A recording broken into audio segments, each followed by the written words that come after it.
It's not what you know, but in many instances, especially at a higher level, it's who you know. Palantir keeps making all the right hires that have the keys that can open up the doors to get them big bada bing, bada boom type of contracts. Everybody can hate on Palantir all they want, but they just appointed the Undersecretary of the Air Force as part of the Palantir team. This is on top, if you remember a couple of months ago, they have an advisory board that will help Palantir make the right decisions to help the United States government and the United States military in any way, shape, and form they could assist. But in reality, we all know what this is. It's who you know, not what you know. But in our case, it happens to be the best of both worlds because we know it all. And now we know the people that can get us in front of the people to show them what we know. This striking young gentleman, his name is Sean Manasco. Sean Manasco is the acting Undersecretary of the Air Force, appointed by President Donald Trump. Mr. Manasco is responsible for the affairs of the Department of the Air Force to include organizing, training, equipping, and providing for the welfare of approximately 685,000 active duty guards. He also oversaw the department's annual budget of more than $205 billion. If you think about that, don't you think he knows everybody from the chain up all the way down that handles procurement, that handles new management, that handles all of the new contracts, handles all the hiring of outside companies? I mean, this is literally a glove fit, so to speak. This is Palantir's LinkedIn. Guys, there is so much data out there.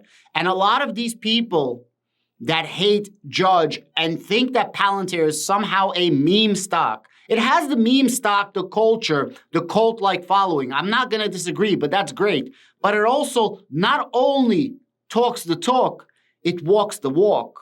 Palantir's bite is stronger than its bark. And never forget that. How is it possible that people only look at the stock-based compensation, which is diminishing, and only negativity around Palantir without looking at the immense undertaking that Palantir is doing in hiring all the right people and expanding its total addressable market and really digging into an ever-increasing moat around them? We are excited to welcome former acting Undersecretary of the Air Force, Sean Manasco, to Palantir. Sean brings experience at the highest levels in both the public and private sectors. As a senior consoler, Sean will help advance Palantir's leading-edge software to meet the U.S. government's evolving and complex needs. And this guy is called Sandeep Soni Sarkar. He says, an honor and privilege to have you join us in our mission of helping global enterprises deliver outcomes and value to their respective missions. Welcome aboard. If you're wondering who that is, this is him. Air and Space Programs at Palantir Technologies. Obviously, they're going to be working hand in hand. Let me show you something else that Palantir did a while ago that a lot of people might just be forgetting. This came out a couple of months ago. Palantir's Federal Advisory Board. So these people don't directly work for Palantir. They're just an advisory board. Did you ever wonder what boards do for huge corporations? They advise. How do they advise? They get you in through the right doors.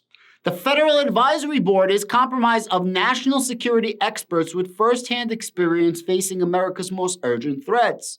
Their perspective on today's defense, intelligence, and homeland security challenges enable Palantir to continue to meet the evolving and complex needs of our U.S. government partners. Sounds great, right? This is massive news for Palantir. They're building a huge moat, and they're gonna get to be the 6th prime for the DoD, specifically the first software prime for the Department of Defense. Mark my words, it's gonna happen. Take a screenshot. I know a lot of you YouTubers like to make fun of YouTubers. You guys are making careers on making fun of YouTubers. I'm obviously a small YouTuber, so nobody cares about me.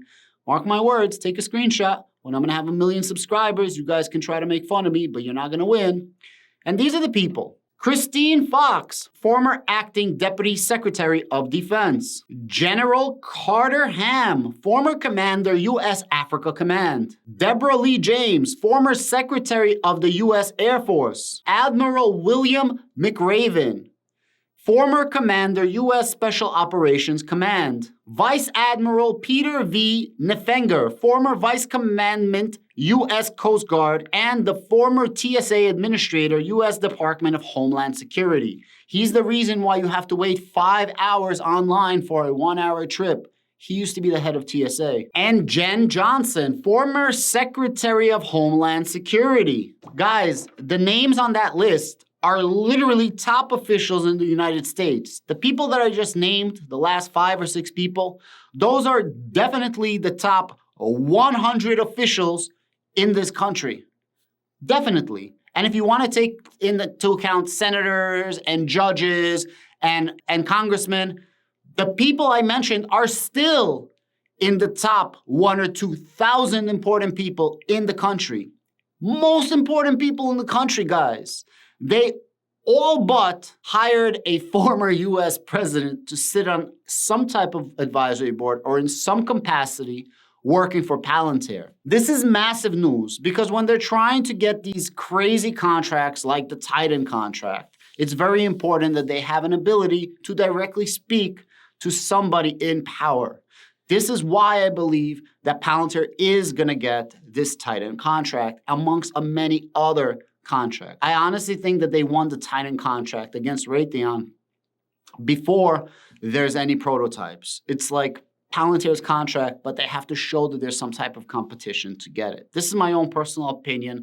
This is by no means factual that I can check, but this is my own personal thoughts based on everything that I see. Palantir just started growing. I read an article by Seeking Alpha earlier today. They said that they have a $120 billion market that they can go after. Palantir is an absolute beast, and you could see that they're formulating an all-star team.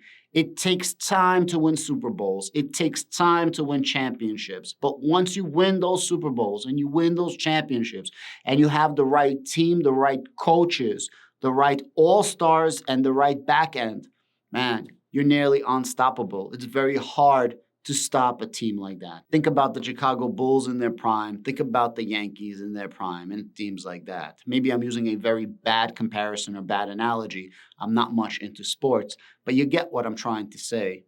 Palantir makes me more confident every single day because, as I said, they got the right stuff, baby. And now they got the right people that can make sure that people can see what Palantir does. It's very, very complicated, and it takes a very long time to court a new customer for Palantir. That's no secret. As time goes on, it's going to get easier to get new clients and new customers because people are already going to understand what Palantir does, and they're not going to have to spend as much time and as much money and as much resources to get the contracts. I love this new hire. I love the advisory board, and I love everything about Palantir. I'm not a financial advisor, purely entertainer and educator at best. All investment is risky. Remember that. Thank you so much and have a great weekend.